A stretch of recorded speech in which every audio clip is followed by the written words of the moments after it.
香港第一座徙置大廈2級歷史建築美荷樓活化成青年旅舍。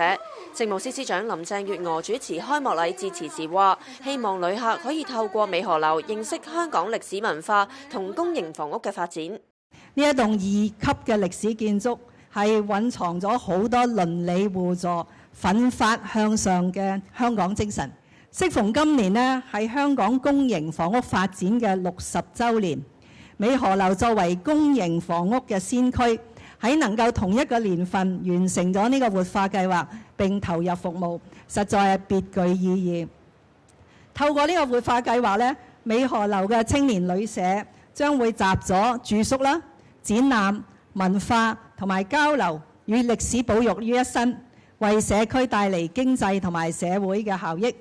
美荷樓係發展局第一期活化歷史建築伙伴計劃下其中一棟歷史建築，活化後成為青年旅舍，提供129間房間，包括雙人房、家庭房、多人房同傷健房間。除此以外，仲附設一個歷史文物館——美荷樓生活館，展示超過1200件50至70年代舊居民嘅生活物品。呢啲物品大部分由居民捐出，部分居民更加會做導賞員，為市民訴說昔日喺美荷樓嘅生活。